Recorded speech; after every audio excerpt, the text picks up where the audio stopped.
Hello and welcome to this, the very first episode of Night City Wire, a brand new series from us at CD Projekt Red where we'll be talking about all things Cyberpunk 2077. For today's episode, we'll be starting with a brand new trailer. One of our developers will be joining us to help unpack everything you're going to see. We'll have some news, an announcement about a secret collaboration. We'll be taking a look at some Braindance gameplay and welcoming back our developers just to have a chat about everything you're going to see. But there is one more thing. Media all over the world have been getting hands-on with Cyberpunk 2077, and when this episode finishes, you'll be able to go and check out exactly what they thought. So, let's get started. It is time to take a look at our brand new trailer, and after that, our lead quest designer Pavel Sasko will be joining us because I've got a feeling you're going to have a few questions after watching this. So, let's take a look. I love this town, the city of endless opportunity. Ready to get your cherry popped? Yeah, come on! City like any other, just bigger. Nah, mano, not just any other city. Legends are born here. The major leagues. We're only here because Dex is pulling the strings. Doubt that puts us in the same league as them. But we are. They just don't know it yet. But if you got the cojones and you know how to use them, you can do damn near anything. Unless you catch a bullet. Even then, you go out with a bang, right? You know, you can make heaps more eddies as a motivational speaker. Yo, Mr. V, a pleasure. So what's the gig, Dex? You meant to come out in one piece? How about we go over the plan? There's this prototype tech, a biochip to be precise. Job's to grab it. Guessing it belongs to a corp. Arasaka. We're robbing some heavy hitters. Thought you could blackmail me, fucker? High risk, high reward. First rule of the afterlife. Ka-ching, baby. Goes without saying, we do this on the hush. Ideally, no bodies, not a one. Sounds simple enough. Eat lead, assholes! Is it gonna be dangerous? Don't you worry, mi amor. We're bulletproof. Get your ass moving now! What the fuck just happened in there? Can't stop digging Night City. Fucking major leagues. Happy now, Jackie? Yep, that's fucking high! Time to bail! Oh my god, we're so fucked.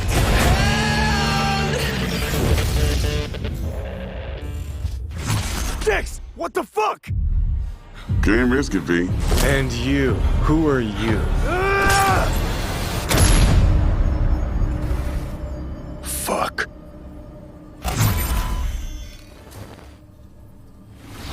So the trailer contains footage from the game's prologue only, but there was an awful lot in it. So Pavel, why don't you try and help us unpack everything that we just saw?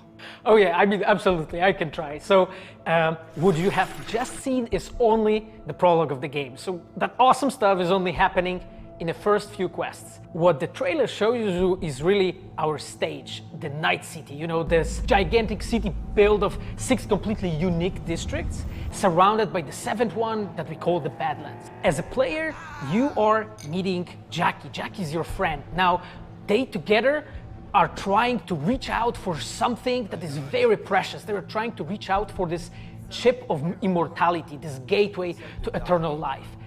Jackie introduces you to Fixer Dexter Deshawn. He's a very important person in the social ladder of Cyberpunk. He is able to provide the player with various jobs and contracts to be able to gather money, to be able to modify their bodies, push themselves to the limits, to put their hands on the chip. But as you can expect, not everything goes as planned, and but to see it, you will have to play the game.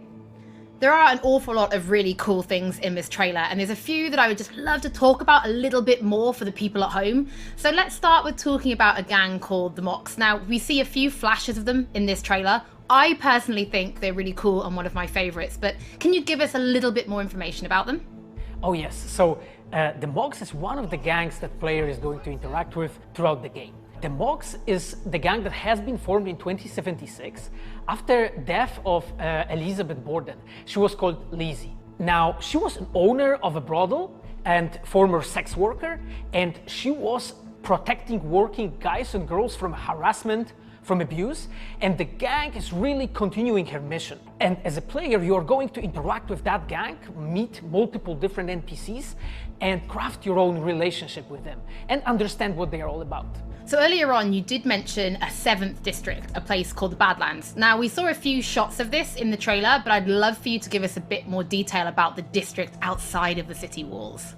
Okay, so the Badlands is this like dead, dried out space going around the whole Night City. And as a player, you'll be able to traverse that space in your car or motorcycle. This is a space that is inhabited by the nomads. Nomads are living in different families and they are traveling across that space in convoys made out of the cars and motorcycles. And as a player, you'll be able to traverse and access different type of open world content that has been prepared specifically for you to get that awesome feel of the Badlands as an area. In the trailer, we also saw like a completely metal creature. Now, he didn't look like he was from the Maelstrom gang. This looked like something else. So please tell the people at home, who is this giant metal monster? Okay, so that big dude, that was Adam Smasher. He has been introduced in pen and paper in Cyberpunk 2020 by our senpai Mike Pondsmith. Adam Smasher is a fully converted cyborg. He was always a loyalist of Arasaka. And time has changed, and in 2077 he had to find his own space in Night City. But to find out, you'll have to play the game. In this trailer, we do see some flashes of a Ripper Doc called Victor Vector. I think if people have watched our previous gameplays, they might remember him. But I'd really like for you to give the people at home some more information about what Ripper Docs are and how they'll be interacting with them when they play Cyberpunk. So Ripper Docs in our game, they are surgeons. They are like a specific type of a job in the social ladder of Cyberpunk. They are accustomed and specialized in replacing limbs to the metal ones. They can basically update your body, enhance your body, change you into this walking war machine. And as a player, you are going to meet different kind of Ripper Docs in the game, craft your own relationship with them. Some of them are like important characters for a story. Through that, you will invest eddies that you're gathering to turn your body into this tool that allows you to survive on the streets of Night City.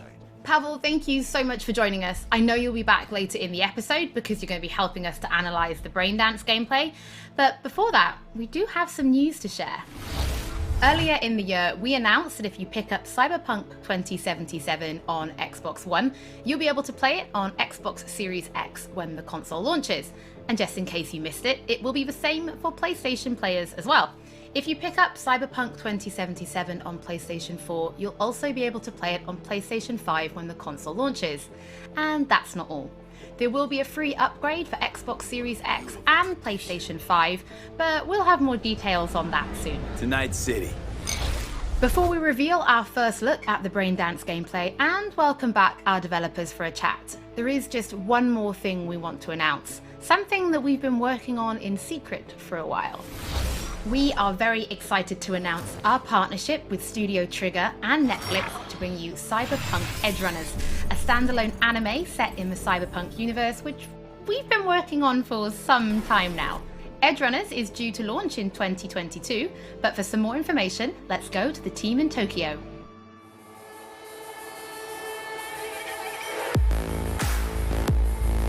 Hi, my name is Saya Elder. I am the Japan-based producer for Cyberpunk Edgerunners. What I do basically on this project is that I am a fixer, to put it in the words of the Cyberpunk universe. We are a game company. We are a bunch of nerds, and wherever there are nerds, there's going to be anime fans. So it was always a dream for us to make anime. When we began this project, we were certain that we didn't want to make a recreation of the game. Cyberpunk Edgerunners is a standalone story set in the same universe. The stage is still Night City, but everything else is totally new. New characters, new story. I do like to think that it's going to be a great gateway for newcomers to come and check Cyberpunk game and also the Cyberpunk genre as a whole. Right now we're in Nakano, which is one of the biggest anime meccas of the world. I'm going to take you to Studio Trigger right now because we have the wonderful opportunity to talk to the Dream Team that will be bringing you this anime. こんにちは。トリガーの代表取締役の大塚です。監督の今石です。キャラクターデザインを担当する吉成です。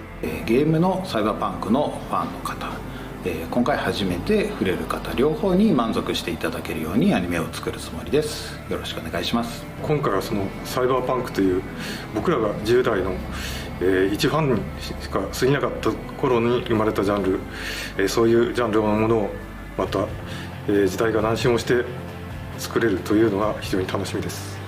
トリガーも10年ということで、監督に今石、キャラクターデザインに吉成というトリガーの最強の布陣で、トリガー10周年にふさわしい作品にしていきたいと思います。お楽しみに。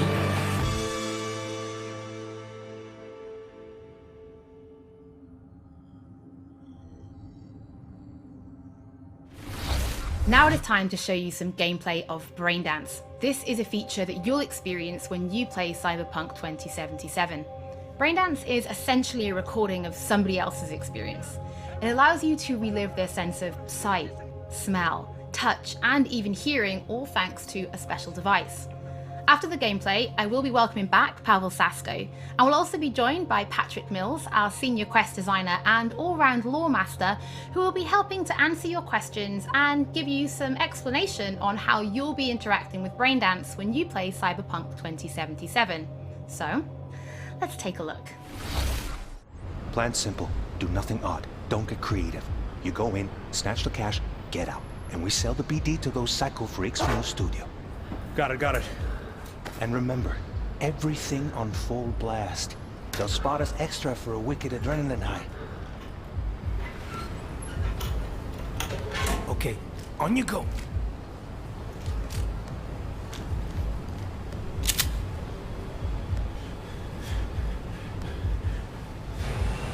Down! Everybody! On the ground! I want to see you kissing the flooring! Money! Now! Or I will fucking drop you! I swear to God! Well, yeah, hey...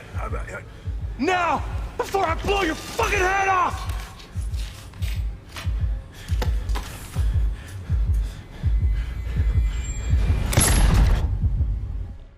Ah! Slow, deep breaths. Your cortisol and adrenaline spiked, but the soft activated your hormone blockers. Nothing happened. You're alive and well. That was too much. Could feel the guy's pain, his stress, his hope. Hope wrapped up in something else. Mm-hmm. Probably took a booster just before. You'll be fine. Got everything set up? Let's switch over to editing mode.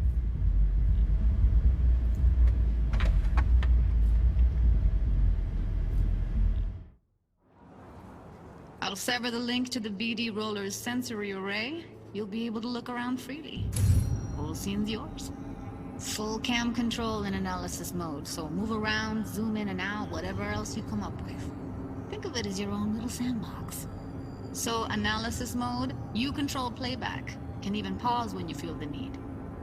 Then you use the editor console to unpause. Try it. Plan simple, do nothing odd, don't get creative. You go in, snatch the cash, get out, and we sell the BD to those psycho freaks from the studio. Got it. Dream as hell, right? Well, that's not all. You can speed things up or rewind, whatever you like. Give it a try. Rewind, roll it back to the top. Can I? All good, neat. Now try fast forwarding a bit. Plan simple, do nothing odd, don't be creative. You go in, snatch the cash, get out. Okay. You can also reset the recording. That'll take you right back to the beginning. Try it. Now for some fun. This here's why you came in the first place. In analysis mode, you get to view and even scan details of the enviro recorded by the BD Roller. Focus on the heat, the gun this gonk gets from his buddy at the beginning. Now scan it. Plan simple, do nothing odd, don't get creative. You go in, snatch the cash, get out, and we sell the BD to those psycho freaks from the street. And remember, keep a full list. That's all you have to leave it at that. Okay, right here. Excellent. Let's move on. Now heads up. In analysis mode, you can ferret out background noise and conversations if the roller got close enough. This tech records everything, every little detail, even the sights and sounds the roller was never aware of. To see the sources of the recorded sensory signals, switch to the audio layer in the editor. Go ahead and try that now. Okay, good.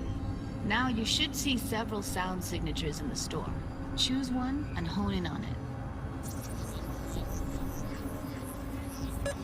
Pack of 6, case of Brosif, and a couple of zappers. Okay, we have a deal today on 2 flavors. Curry and Down. surf and turf. Everybody! So, any thoughts? Unbelievable. Seriously, like what's happening right next to me. Yeah, it's how BD recording implants work. They pick up everything, all the elements in the background. Then an editor tweaks them, makes them pop. Keep playing with the sound, explore it a bit. We'll move on when you get bored. Wanna see you kissing the flooring? Money!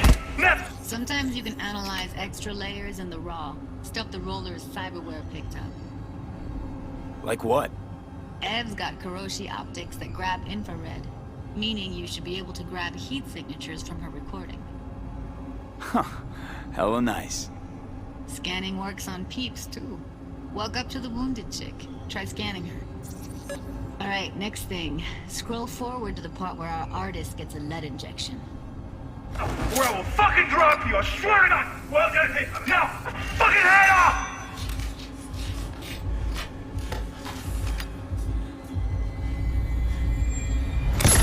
See that? They shot him and he never saw it coming.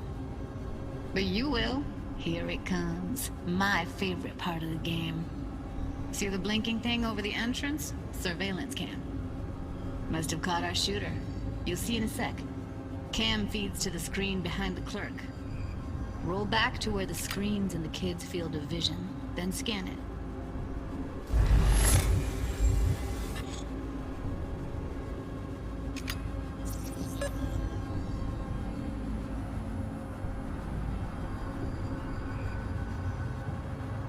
His own Chumba shot him. Probably planned to all along. Must have got a nice slice of cred on the black market for a BD like this. BD freaks are ready to pay a preem for a real flatline. Anyway, if you've seen enough, you can exit.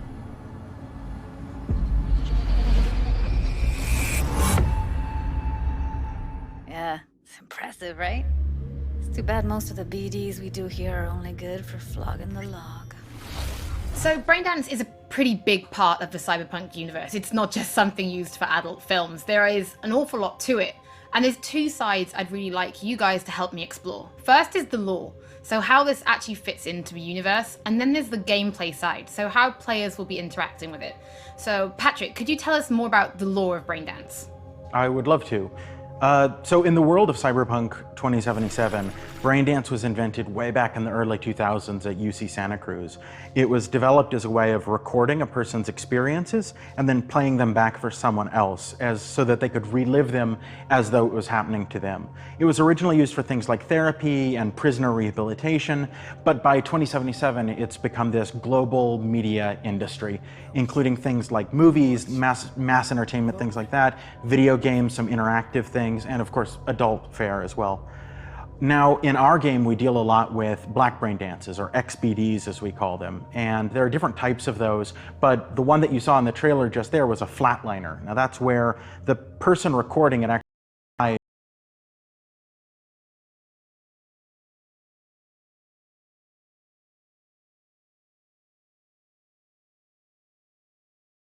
kind of a thrill, but a mercenary can also use them for various things, and you'll see that in the game, of course. And from the gameplay perspective, we have been working a lot throughout last years trying to figure out the best way how to use the Braindance in the game as a mechanics.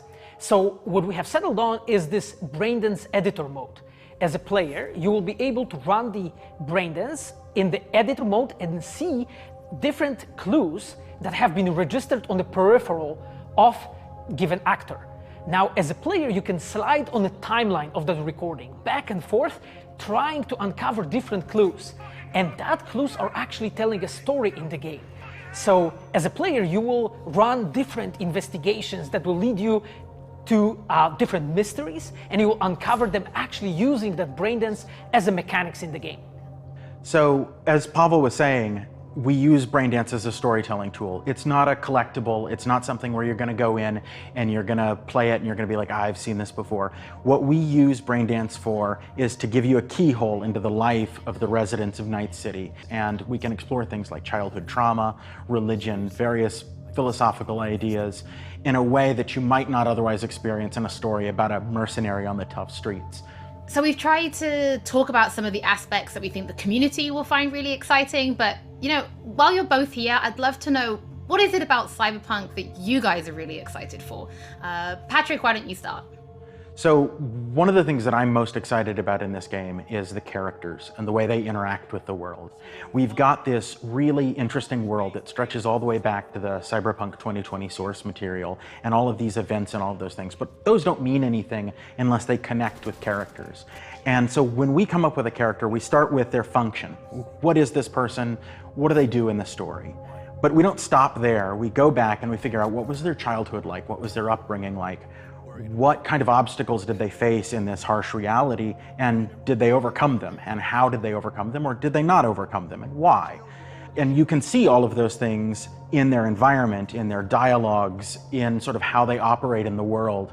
And we come up with that for all of our characters. Now, you look at someone like Victor Vector, and you're going to see stories about his past in his environment and in his dialogue.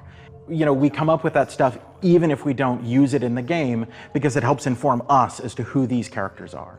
And for me, I would not be myself if I would not say that I'm the most excited about our quests. Like with our Witcher 3 team, with Patrick and like everybody that has stayed with us since the Witcher 3 time, we really have grown so much. We have learned so much, and we have used all that experience to put them into the quest that we have made. And you will not find really a filler in this game. Like everything has a meaning. Like we put so much effort into making sure that everything is rewarding, is interesting, is talking about characters, as Patrick said, is talking about worlds, is talking about emotions, like touching the player in a really, like a real way. And I just can't wait to find out what you think. Pavel, I know you mentioned story and quests and writing quests, and when I was last in the studio, I had a look and I saw a notebook on your desk, and I would love for you to show everybody this notebook. Okay, Holly, I mean, you asked for it. So this is my notebook. It says Salsa Quest Designer. The reason is because I dance salsa, and I'm a quest designer, so you know. So I started this notebook actually when we were really starting Cyberpunk. At the very beginning, I wrote like a first note, and it says pretty much something along the lines of that we were starting with a prototype.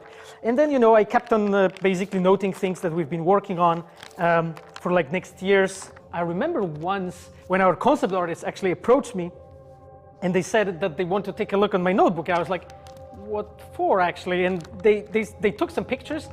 And they told me, yeah, well, you know, because we are looking for a reference material for notes of a psychopathic killer. Yeah, well, you may find maybe some of my notes in the game.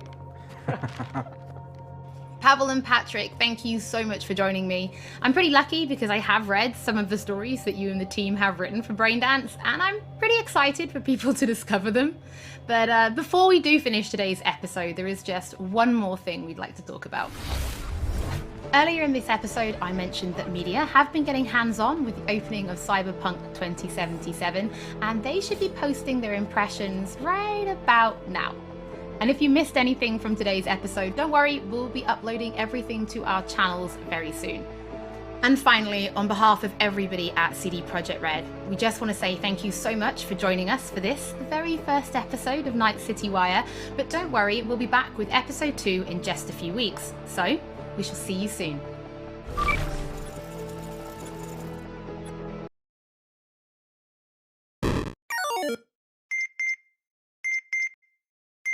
One I'm just gonna get right into it because now you guys are free to talk about actually playing Cyberpunk. Do you want to take it away, Jake? What from that presentation had you already seen? So I hadn't seen a lot of that in my playthrough because I was kind of messing around. So I just explored Night City. I was messing around with NPCs, the environment, and whatnot. However, I did see a lot of that in some B-roll they had sent over, so I was very familiar with what we saw. For the most part, there was a lot of other stuff in there, but like I guess just top level impressions based on what I played. It seems like I hate comparing it to things, but it reminded me a lot of GTA, but with very heavy RPG elements. Just in like how it felt walking around this giant city with pedestrians walking around in the way. You'd hop in a car and you could switch to third person mode and drive around the city going to different objectives. But the big thing that really stood out to me that I'm really excited to see more of is just how dense and populated the city is and how and how much detail there is there. Like I spent so much time just like I had a developer with me and I could not just follow one path. I'd drive, I don't know, probably like 20 meters and I'd be like, oh, and I'd hop out of my car and I'd check out a little side alley and it would open up into this big marketplace where there'd be tons of characters walking around and there'd be music blaring and the advertisements are kind of overwhelming, but in a good way, in a way that probably should be the case in a cyberpunk world. But man, yeah, top level stuff. It reminded me a lot of like a GTA RPG.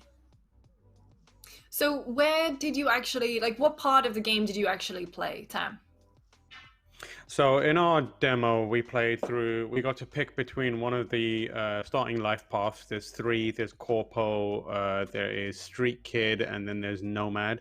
And we have an impressions video coming up later on. You should see it on youtube.com/GameSpot and GameSpot.com, where myself, Jake, and Ed talk about each of those paths and the three divergent styles that we played.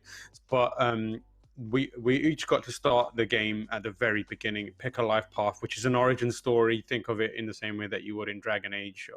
You pick a starting point for your character.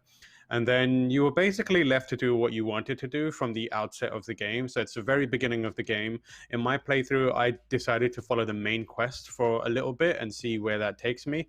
And it, for the most part, was beat for beat quite similar to last year's gameplay demo, where you do the opening mission where you go to the apartment and rescue the lady in the bathtub and kind of turn her over to the trauma team to take care of, and then you meet Dexter Deshawn, and then you start doing the kind of Maelstrom mission to get the AI controlled or mind controlled turret back, and it kind of escalates from that point. From that point on, it kind of branches off into smaller other, you can do side quests, or you can do things that are still tied to the main quests, but are like the main crux of the area. The part I was in was a heist, got to go into a certain person's home or office and steal certain things, and there's a lot of setup to getting that done, and part of that setup is the Braindance.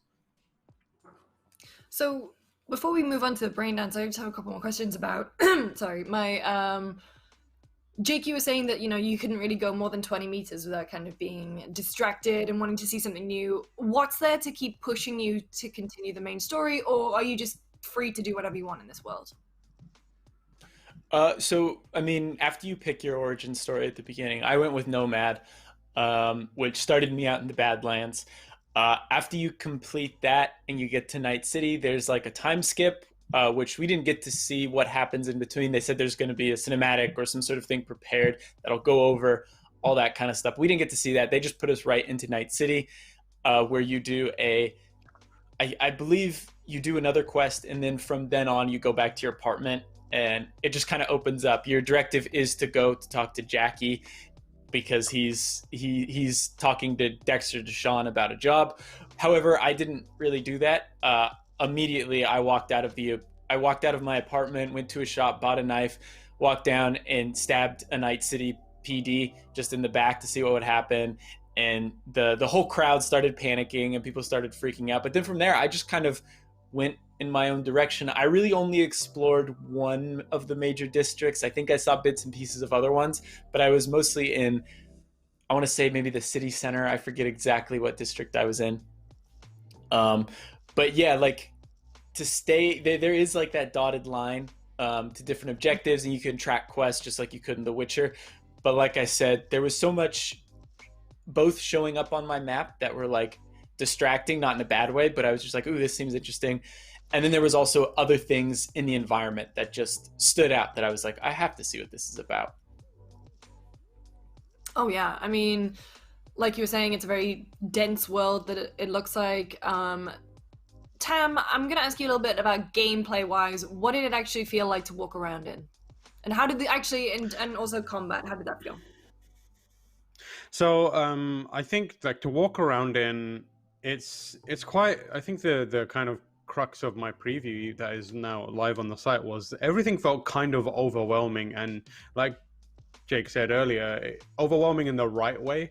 There was so much to, it felt like it reminded me of being in Tokyo for the first time, where it felt familiar, like the building blocks of the city were things that you've seen before, but the sense of just stimulus coming from literally every direction, it kind of makes your nerves tingle a bit.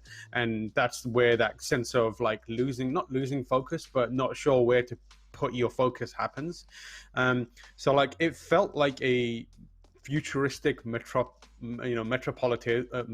where you're just trying to make your way around, and you could like walk around for hours probably and just kind of drink it in and see what happens. Unfortunately, we didn't really have hours to do that, so it was just a little bit of walking around, and it is a bustling city with a lot to stare at and interact with and listen to. But the actual gameplay, the shooting was the kind of main thing that I not spec'd into, but like ended up doing. And it felt really, really satisfying. Even so, one of the things that I mentioned in my preview is I struggle with games that are like RPG shooters, looter shooters, whatever you want to call them. Not a lot of them always hit for me, like feeling good and feeling satisfying because you're chipping away at health, you're shooting at shields, that kind of stuff. And although you are kind of doing that, this feels like it still is satisfying to do. Like a game like Borderlands, I mentioned in my preview, is one that doesn't quite work for me in the same way like a Destiny would, because Destiny's guns feel impactful, whereas Borderlands guns are cool and quirky, but they don't always have that kind of satisfying punch to them. This is a game where the guns have a satisfying punch to them when they need to. Obviously, there are guns that feel a little lighter and more lithe, but for the most part, everything felt good to shoot, and it felt good to like shoot at things, even if that meant you were kind of like shooting at shields or chipping away at health. At the same time, there was a lot of opportunity to play in other ways. Like I did stealth stuff, and it felt very, very viable. And like I said previously, I'm a stealth person, and this game does that really great thing of when you do a thing, it rewards you for doing the thing. So if you're crouching around and walking around, it gives you experience for doing that. If you're shooting loads of rifles, it gives you experience for shooting those rifles. If you're hacking loads, it gives you experience for being a hacker, on top of allowing you to spec into it. So like that, at the start of this kind of answer, I mentioned overwhelming, and it's the same for the gameplay as well. There's so much you can think about, there's so much for you to think about, there's so much for you to keep in mind and spec into and that kind of stuff. It just feels like a like meaty game to play. Jake, how did you find it? Yeah, I mean, I'd say very similar to Tamora. I played as kind of like I tried to play as a net runner, but because I was still very early in the game, I didn't have a lot of abilities. I only was able to hack a couple things and a couple characters, which was a lot of fun. Like a hacking minigame pops up, and I actually had a lot of fun playing the hacking minigame to the point where I like wanted to hack more just because I had fun matching the numbers. But as a early net runner, I was mostly botching a lot of these hacking things. So I would try to hack, I'd maybe hack a couple things, and then someone would catch my scent, and then I'd go guns blazing, and it was a lot of shooting, which I was cool with because that's a way that I will probably end up playing. I did notice like Now, we played a preview build, an early build, so it's not done, but the shooting didn't feel as precise as something like Destiny or Call of Duty. However, kind of like Timur was saying, like, the shooting still felt very satisfying, and I think a lot of that is due to the fact that these guns kick like a donkey, and the sound effects are really good. Like, it just feels really satisfying to shoot things. Even like, I used a smaller pistol a lot because my pistol skill was getting high and I had fun using the pistol. And even that, like, it sure was a small dinky little pistol, but it really did feel like I was like packing iron. I was ready to go. So that was great. And then I also noticed we played on controller. They didn't want us to use mouse and keyboard. So we played controller, and I did notice there was a pretty generous aim assist. I don't know how much you'll be able to tweak when the final game comes out, but... Sam? Yeah, I was going to say that we didn't play on mouse and keyboard. Mainly, we should say the reason we played with the controller is because we played through the cloud using a special kind of bit of software, and that meant that we weren't able to engage with the mouse and keyboard. It wasn't a technical limitation or anything like that. It was just a matter of the software would get confused if we were both trying to input at the same time using mouse and keyboard and a controller. And so that was the reason we played on controller. But like Jake said, the controller stuff felt fine. It felt good. Shooting with it had that good sense of feedback on a controller that you get, which is the same, on whether you're playing with mouse and keyboard or controller. But yeah, I think those who want to play on mouse and keyboard or those who want to play on controller should be well taken care of. So one thing I was going to ask, obviously the game is still in development, you were playing through the cloud, so it's not exactly apples to apples when you're playing it at home and it's the final product, but how did it run, Jake?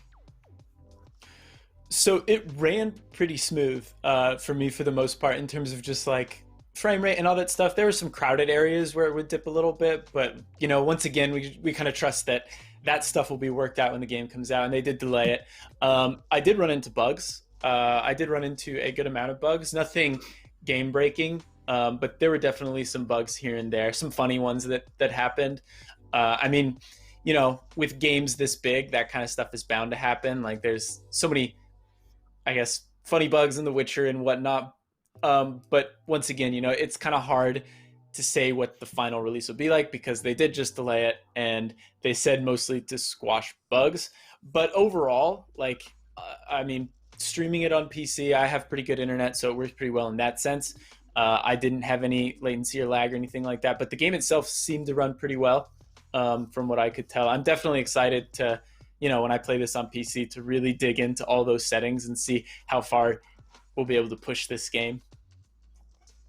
Before we dig into what we saw in Night City Wire, are there any final comments about your hands-on time? Tam, I'll go to you first.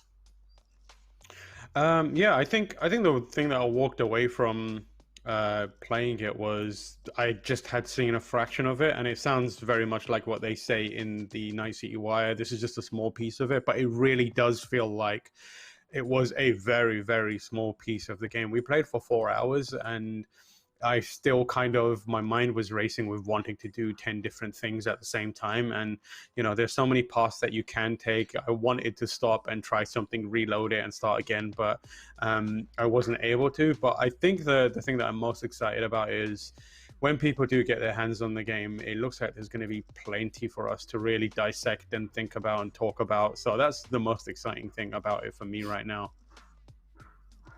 Jake, what about you? Yeah, so there's two things that I do want to mention. The first is that there's pubic hair customization. Found that out in the character creator because we started out by doing that, which is something that I had to double take. I was like, I don't know if I actually saw that. And then Ed was talking about it too, and I was like, okay, I did actually see a pubic hair option. I didn't mess with most of the customization options just because I didn't want to spend too much time in the character creator. I wanted to get in and play. And then the other thing I want to mention is that V has one thing I noticed is that V has a phone, essentially. I mean, it's not called a phone in the Cyberpunk universe, I forget what it's called, but they get messages and whatnot, and I'm curious to see what kind of role that will play, because I was getting messages as I played and I'd check those, and a lot of times it would be like, hey, we've got a job for you, which would lead to a quest which I could track right then and there. But I'm also curious to see how that will work with characters, because there were some I could respond to. Like, I didn't pick what I wanted to say. It was just a predetermined thing. I just hit respond, and then V would write something and send. But I'm curious to see, like, if that will come into play in a sense like GTA 4 did almost, where like your buddies will be like, hey, do you want to hang out? Do you want to go to a bar or whatnot? Because that is something that this game seems to have a lot of, is like what you do when you're not killing people, how you blow off steam and whatnot. So I'm very curious to see how that's going to tie into the very different relationships and characters you meet throughout the game. Because personally, I love that stuff in games, and there's like a little phone and you've got your side conversations going on. My God, I hope there is a reference where some character asks if you want to go bowling in that case. It's gotta be. There has to be. All right, so let's talk a little bit about what we saw in Night City Wire. So we had some more details from Pavel Sasko, lead quest designer. Talked a little bit about the districts. We got to see the 7th district, which is called the Badlands. Big kind of Mad Max vibes there. Very cool. I need to talk about this guy, Adam Smasher. I'm obsessed with this. What an incredible name. Absolutely. I was sad that there was no Keanu Reeves, but it's fine. We had Adam Smasher. What a great name. What were the highlights from that section before we start talking about Edge Runners? Yeah. Tao, good evening. The Adam Smasher thing is actually interesting because it kind of feeds into the Braindance stuff. I'm interested to see how that character carries on or appears in that game. During the section that they show him walking towards a elevator, you are actually in a Braindance at that time. And the person who is seeing Adam Smasher actually gets scared. And when you're reliving that Braindance as V, you feel that fear, which is an interesting kind of layered thing. So when this happens in the game, the character you're inhabiting is a woman, and you can feel her, or they through the presentation show that she's scared, and then that feeling of fear lingers with V. So there's an interesting kind of like a lingering effect of what you do and the emotions and the feelings you have in a Braindance that kind of can carry into the real life in the game. So we'll see what that means narratively and in terms of characterization for V and doing these Braindances. But yeah, that section is really, really cool. It's like one of the things that we talked about earlier, an unexpected part of the Cyberpunk gameplay experience. The investigative stuff and that kind of business is something that I'm super into. So I think that stuff look really cool. Yeah, that's actually a very nice segue into the Braindance segment. I mean, I genuinely I deliberately didn't speak to you guys about what you'd seen, just so that I would be kind of fresh to it. And I expected you to be able to play those sequences. I didn't realize there would be that level of detail where it is like a Batman Arkham Origins, kind of the crime scene investigation, rewinding, positioning, similar from Arkham Knight 2. That was really, really cool. I wonder, like, how much of the plot is going to be in these Braindance segments. Jake, did you get any indication? Not really. I actually didn't have a chance to check out the Braindance sections because I spent more time messing around. But one thing that Ed said when we were doing our impressions, he said it reminded him a lot of Tacoma. I don't know if you guys played that, but I can definitely see it watching the gameplay and how you're basically rewinding and replaying specific sections, and you're trying to key in on specific items and figure out details. And you know, I think it's kind of neat to see that sort of system from a very small indie game in this like giant AAA game. Not that they necessarily stole that idea or took reference from it, but it's just interesting to see. I love this guy because he basically looks like Octane from Apex Legends there. Yeah. This Braindance section is a tutorial for the actual gameplay mechanic. and it involves these two characters holding up the store, and at the end of it, the person holding up the store dies, and the tutorial is a kind of investigation into how this character or this robber gets killed, because it's uncertain. So they use this as it's a really interesting little setup, and they use this as to teach the player about how brain dances work, and then they very quickly become more elaborate from this point on. I got to do 2 during my playthrough, and this was the simpler of the 2. The other one was shortly after Adam Smasher gives you the dirty look in the elevator. What was that one like? Can you describe it? So that one was actually the Adam Smasher, post Adam Smasher one was a part of a heist that you are planning for. So the whole point of a brain dance is, like they said in the actual gameplay demo, it captures a scene, a memory, and recreates it for others to experience. Usually it gets used for pornography, but certain characters like Judy Alvarez, I think her name was, she's able to edit them and recreate them so you can relive them outside of porny reasons. And so you're, as V, you're scouting out this apartment because it belongs to the son of one of the mega corporations that controls Night City, and this person has a special piece of technology that you want to steal.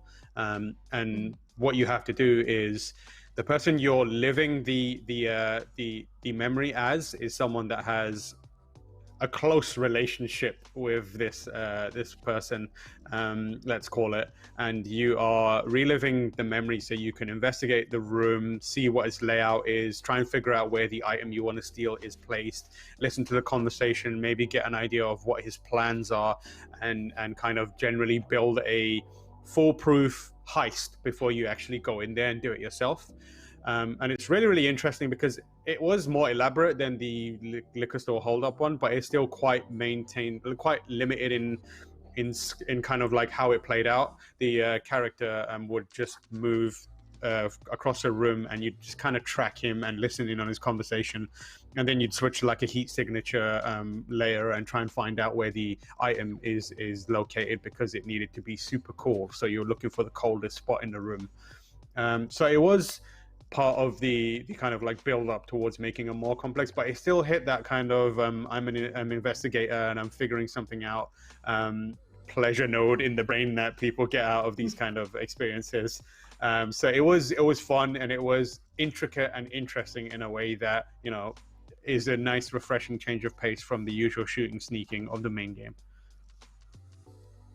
All right, so I think in terms of the first Night City Wire presentation, there wasn't, you know, a Keanu moment, there wasn't a Grimes moment, there was an anime moment. So I'm gonna go to our resident anime expert, Jake. What did you think of the anime reveal? I'll pass it on to Timur. No, I'm just kidding. Wow.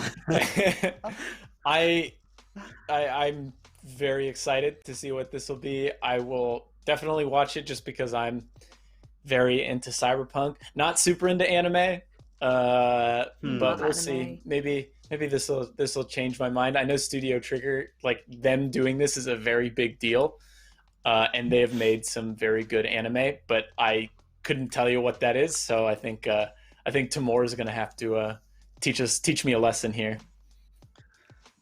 I think we should clip out that moment where Jake says, "I'm very excited for an anime." So just so we have it for posterity. Yeah, Studio Trigger, one of the most talented animation studios in the world, definitely in Japan, known for animes like Kill la Kill mainly, and recently they put out Pome in kind of cinemas, and both critically acclaimed. They have other stuff that they've done as well, Little Witch Academia and Gurren Lagann, I think, was them as well. But they are a fantastic animation studio. They have a very distinct style that works really, really well with kind of Cyberpunk, and it's coming out in 2022, which means and everything that's happening in here is it takes place in Night City and shares the world of Cyberpunk, but a unique story, unique characters, which is incredibly exciting. They've shown off one teaser image, which is like a kid who looks like a character out of Kill la Kill or Gurren Lagann, just kind of peering over a shoulder and wearing the iconic jacket, and it looks awesome. I think the thing that kind of takes it to the next level is the music is actually being done by Akira Yamaoka, who is the composer behind Silent Hill and various entries in the Silent Hill franchise, and just an absolute like legend in the gaming industry. So the fact that we've got Studio Trigger teaming up with Akira Yamaoka to make a cyberpunk anime is pretty exciting. I think it's coming to Netflix in 2022, which means we'll probably be done by the game by then. So perfect timing. All right, that just about wraps it up. Jake, any more final comments on what we saw this morning or what you had hands-on with? There was something that I had in my head a while ago, but I forgot what it was that I wanted to say. Come back to me. Smooth genitals, because I went into the genital section as well, and immediately you can change your genital size, you can pick your genital type, or you could just get rid of it. So I did the smooth boy just to see what it was like, and it's absolutely fine, no issues. Smooth boys are Ken doll. fine. Yeah, the Ken dolled it. Ken doll. Ken dolled it. Oh my you can pick your size if you want to. Yeah. I don't know if that is going to become visible at any point. My hope is that you are able to just take your clothes off and walk around. No, you can get sex workers, you can hook up with people. I fully anticipate there's going to be nudity in it. I want to do that your Ken doll will. I'm changing my run to a stealth, no-kill, fully nude run. So it's going to be exciting. You can watch the stream of it on twitch.tv/GameSpot. That's not happening, by the way, so don't find it. I've already put it in my calendar. I really want to see it. Jake, has that thought come back to you? I mean, one thing that I thought was pretty funny was the store that I bought the knife from was called Second Amendment. I guess another thing that was kind of cool was the Nomad Path started out in the Badlands, and seeing what's outside of Night City was really awesome. And I'm excited to check out the other life paths. And I guess the other thing too to bring up is that we are going to be doing a Q&A video next week. So if you have any questions for us about Cyberpunk and what we played, make sure to tweet it either myself, Timur, or Edmund Tran, because we're going to get back together and try to answer all the questions that you guys might have. Keep in mind that we did only play 4 hours and it was very early in the game, so we didn't see a whole lot. But there's still a lot to talk about. Getting the band back together for your Q&A. All right, we're gonna show the video of your impressions, so kind of more in-depth chat about what you guys played, featuring all the new gameplay. Thank you for joining us this morning, and we'll be back again next time there is a Night City Wire Play for All streams. We're doing charity streams every day, and we will see you next time. Hey everyone, the three of us just played 4 hours of Cyberpunk each. We all picked different life paths and we all played slightly differently. In this video, we're gonna go over what differences we encountered during our play demo. So let's start with Ed. So I went with Corpo. It starts off with you throwing up in a sink, and your initial story is you're a counterintelligence operative and your boss wants to sort of take down his boss. Unfortunately, the higher ups get wind of it and you end up getting your life to basically like torn to shreds, like all of your money, like all of your like insurance, your entire life that's been supported by this corporate job of yours is gone, and you end up on the street basically from starting from scratch. You're already friends with your partner Jackie at this point, and so he kind of helps you out and helps you get back on your feet. And then Timur, you picked the street rat, or the street kid. Street kid, yeah.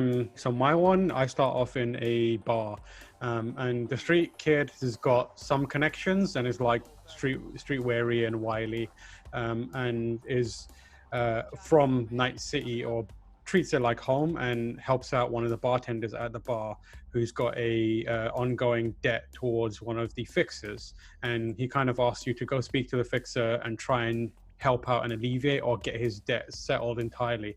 So you go and do that, and you have an argument with this fixer who's an out-of-towner, and you kind of throw your weight around as a local. He shows you like this magazine, and there's a sports car on there, and he's like, steal that sports car, it's top of the line, it'll clear the debt. So you go over, you get pointed to the right direction by his inside man, and then you start stealing, And the moment you start getting the car, like this hand comes through the window and tells you to get out.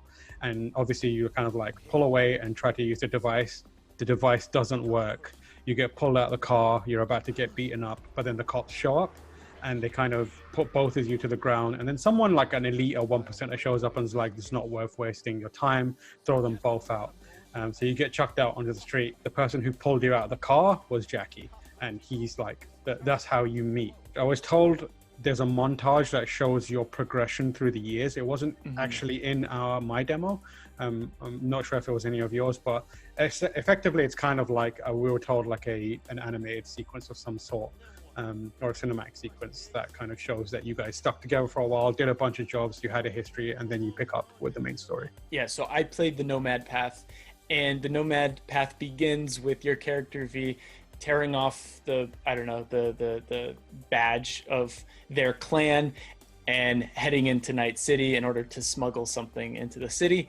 And your car breaks down in this small town way outside of Night City, in this desert town. And you're trying to repair your car. You repair your car to meet your contact who has the thing that you're trying to smuggle in. Turns out to be Jackie. You meet him, talk with him a little bit, and then you and Jackie head to the border, where you have to get out of the car and they do an inspection, and you have to talk to I guess a border agent, I would say, and they ask you some questions, hop back in the car, and then as you're driving, there's a roadblock that they've set up, and then there's a firefight that happens, and eventually that section ends, and then apparently we'd get the cutscene too that would lead you into how the game starts. And then once you've done those introductions, it sounds like the game, for the most part, is very similar. Like all three paths kind of merged. Now sit down and tell me what's got your shorts in. It's good to see you too, Jack. How you been? So with that out of the way, how did you guys play? I like to spec into like handguns specifically, handguns and melee and stealth. And I found that I ended up relying on my handgun a lot, because given that this is so early in the game, a lot of the stealth skills that are actually useful aren't available to you unless you unlock them with perks. So I found myself failing stealth a lot and ending up in a lot of firefights. Yeah, so I put together one of the classic, like, I don't know what I'm doing trash builds, where I was just like, oh, how do I usually play? And I didn't learn the lesson that Ed clearly did very quickly. So obviously Ed is always smarter than me. But like I did the thing where I spec'd into stealth and spec'd into cool and body. So I was like, I can be sneaky and I can talk my way out of things and have a bit of charisma. Obviously didn't think about the fact that it would take a while for that to come into full effect. So ended up being a kind of a run and gun, kick the door in type person who is clearly incapable of doing it because I'm spec towards stealth. So I created like a bumbling idiot of a V. But it didn't lock me out of anything. I was still quite capable. Like in firefights, I was winning. Yeah, it's important to note that if you do pick up something that's not in your wheelhouse, you can still get better at it by just doing the thing. So if I didn't have any shotgun skills at all, but if I picked up a shotgun and started shooting it a bunch, you would rank up with the gun. And yeah, it's kind of like Skyrim, where the thing you do, you get better at. It's funny you mentioned the cool thing, because when I created my character, I dumped all my points into cool right away. And the person I was playing with, the dev, was like, may not want to do that. And I was like, oh, okay. And I was like, well, what if I want to play like a net runner? So he had me spec into intelligence and I think technical ability was what it was called. But what I found out too is cool is connected to stealth. And I ended up using a lot of stealth because, kind of like your guys' experience, I ended up being trash at net running just because I didn't really have many abilities unlocked. And I imagine that's going to be a similar sort of experience for most people who start this game. Maybe not so much using firearms, but I think you're going to spec into something.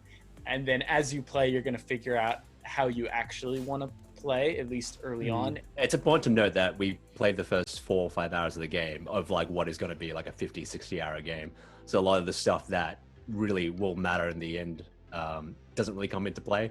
So like in the cool perk system, there's like a cold blood ability. So when you like get super cool, you have like buffed abilities and that kind of stuff. Yeah, the small amounts of stealth that I did manage to pull off was quite interesting because it was like a mixture of my stealth movement and also using the Netrunner stuff, like hacking into a camera. I didn't realize that when you hack into a camera, they're very threatening, those cameras, because they fire out laser beams and like it blankets the entire thing and they move around. And I was like, damn, how do I even begin to do this? And I didn't realize that actually when you hack into a camera, you effectively take it over and it's yours, but it doesn't change the red laser into green to be like, hey, you're green now. It's good now. It's a good laser. Yeah, it's a good laser. So like doing the small amounts of I'm sneaking, hacking that thing, using it to distract enemies, the way like the two different divergent styles of play kind of mesh together was really interesting. So I'm looking forward to see how they can be paired up with like, you know, Netrunner's hacking abilities with the stealth, and then stealth's abilities kind of complemented by the, you know, powerful gun kind of like spec and that kind of stuff. That was the one thing. Almost every encounter, I started out by hacking into the local network or whatever it might be. And once you do that, it basically when it highlights all the different things you can hack, which I think because I was pretty early, I wasn't able to hack a lot, but there were like fans I could hack to distract enemies. There were cameras you could hack. You could hack certain NPCs too to get other NPCs to come by. You could hack grenades to make them explode. Okay, so we've talked about playstyle, we've talked about origin. How about how you guys just kind of played this demo? There was a lot we could do. They didn't really put any restrictions on us at all in terms of what we could do. So how did you guys spend your 4 hours? My one was probably the most plain playthrough in that I jumped into it and just kind of followed the main path and quickly realized that it was a familiar path. I talk about this in my written preview, but a lot of it was the missions that we saw in the gameplay demos from the past 2 years. Obviously, this is the first time we've actually played it for ourselves. I think the actual main path, at least to start with, is a really good example of the different facets of the gameplay mechanics. Like that first mission you do with for Dexter Deshawn, you get a good flavor of what is hacking like, what is combat like, what is sneaking like, and you can start to figure out, I've got a feel for the hacking, I really like that, so I'm going to spec towards that. And then I use the kind of final moments to try and find some like side quests that were interesting. The side quests are what everyone loves from Witcher, so I wanted one of those at least, and I found that. Yeah, I mean, I probably took the exact opposite approach in that I didn't even really do side quests. I just roamed the world and messed around. Like the first thing I did when I got out of V's apartment is I bought a knife from the store called 21st Amendment and stabbed the cop because I don't know, he was out there and I want to see what would happen, which is something different from The Witcher 3, right? Because, well, A, there's no cops, but also you can't just start destroying a town in The Witcher, right? Because Geralt is this character who wouldn't do that. But in this, you have that freedom. I forget how much the warrant was, and then I got a notification saying the NCPD are now after me, and that was pretty interesting just because I don't know, immediately I thought of GTA. Yeah, like big GTA vibes coming from this game. But you can also help the cops too. Like you can go past like a hold up or something and help them out. There are a lot of incidental things happening in the city that you can just join in on. In fact, the incidental stuff remind me a lot of Red Dead. Like you'd just be walking around and there'd be a firefight between cops and gangs and you could help out one of the sides. You could just walk away, or sometimes there'd just be a bunch of guys guarding a cache or something and you could go in, kill them, take it. Or occasionally with when you get your upgraded eye, I forget what they call it, your upgraded vision, you can actually see if there's a warrant out on NPCs and you can just examine them, and if you see warrant out on this arrest for this amount, you can kill them and you'll automatically get that money transferred into your account. I mentioned this to Jake earlier, but I was doing some of that kind of exploring and found an incidental thing, which was a gang fighting each other, a couple of gangs, and I was like, I'm just going to check this out. And the moment I realized I should probably get on with my actual quest is when one of them threw a grenade at another one and missed completely, and the grenade just landed at my feet, and I was like, I am not here for this, I'm out. After hearing about Timur's experience, I wanted to go see a lot more side quests. But I think given that this is so early in the game and the game actually does want to put you through those main quests to give you the breadth of experience, there weren't that many other proper side missions that I could do. The side quests that I did find did look at sort of the kookier nature of like the cyberpunk world. So one had you get into like a fight club situation with these twins who had merge their consciousnesses to be one person. And there's a lot of like funny banter between them and like stuff about them sharing girlfriends and that kind of stuff. And basically you just had to fight them both at once. And then there was another one where a guy's augmented penis had gone haywire and you had to rush him to the Ripper Dock basically. And like there's a whole bunch of car banter in between there.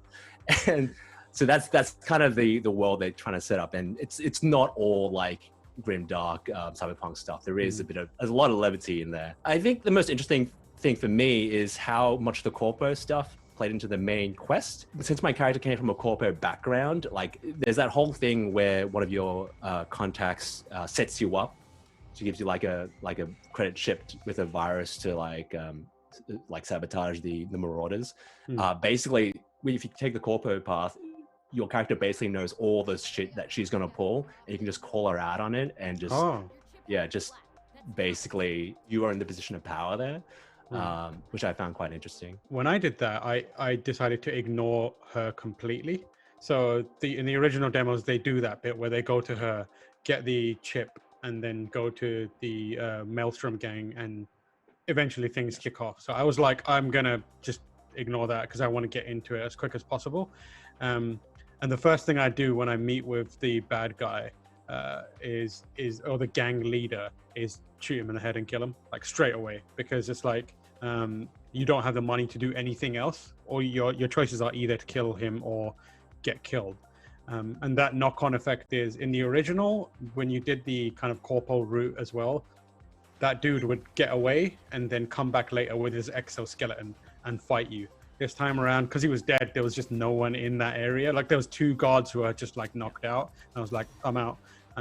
So like there is like very noticeable changes to what happens in a mission depending on how you do them. In my playthrough, I could not focus on the main path at all. Like almost every corner I turned, I was like, "Ooh, this looks interesting," and I'd get out and check it out just because the world is so dense.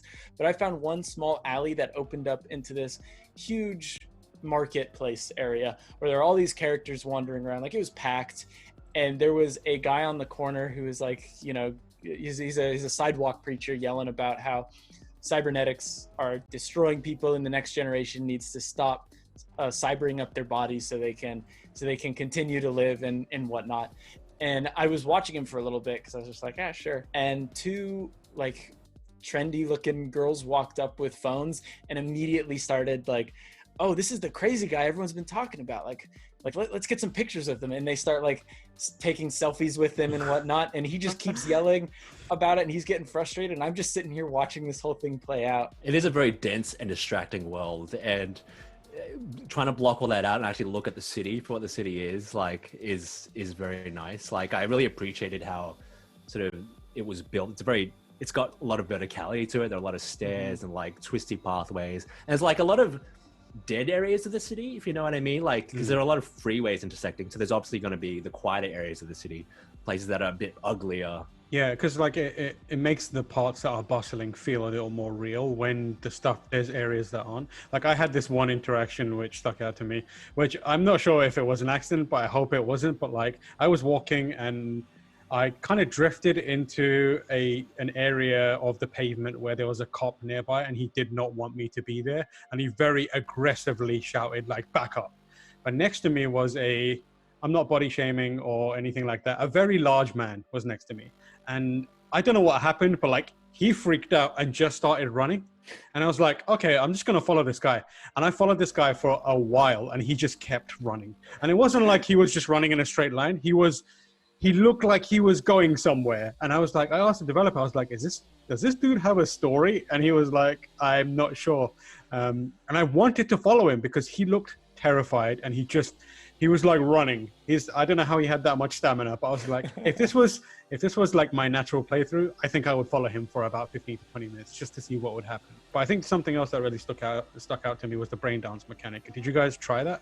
I did not know. Yeah, so that's something I didn't really know about. I've been kind of limiting how much I see, but like at the risk of being reductive, it's the detective mode investigation stuff from Batman Arkham Origins. I I like to compare it to, did you guys play Tacoma, the follow-up to God? I did. That's exactly what it reminded me of. So just having a scene play out in 3D space, but you are free to move around and look at the other nooks and crannies not in the main scene. So the idea is people are effectively taking their memories and recreating them almost like in a video editing suite and then selling them on for various things. Most of the time it's used for, adult entertainment, but you can do weird things with it. And you can also do things like put yourself into another person's memory and explore it. And you can do that via first person, or you can detach and just watch it all play out. And then there's like wrinkles like just focusing on an audio layer in the actual environment and listening to key conversations. They show you how it works by making you live through a failed hold-up scene where where the perpetrator is killed, and you figure out why that happened and how that happened. And it's just really cool wrinkle that makes me excited about the potential for like future cop. And like the example that they gave us is obviously very early and very linear, and I kind of am curious to see whether the story changes based on what you do or don't pick up. Like if you go into a Braindance and don't pick up a clue, what happens then? Yeah, it's impressive, right? It's too bad most of the BDs we do here are only good for flogging the log. In a lot of ways, it does feel like an open world RPG that players will probably be very familiar with. Yeah, and it's more like in depth than The Witcher was by design. So like when I went into the actual like skill tree menu, I was like, wow, this is a lot. And the developer that was on call was like, yeah, people kind of felt like there wasn't a lot of freedom to create their own kind of Geralt. They have buckets of like, cool and body and tech and that kind of stuff, but within those there's like multiple skill trees that have so many different small options to unlock, like passives and abilities and that kind of stuff. And for those that want it, I did double check, and it seemed that the developer on my playthrough was like, you can do a no-kill run of the game. So that's what I'll be doing. Well, anyway, those are our impressions of Cyberpunk 2077. We have a ton of Cyberpunk content planned and already up, so make sure to check all that stuff out on GameSpot. And if you have any questions for us, we will be doing a Q&A next week where we will answer your questions. So if you have anything for us, please leave them in the comments below, or you can find us on Twitter, and we will try to get to all those questions next time. Anyway, thank you so much for watching, and we'll see you later.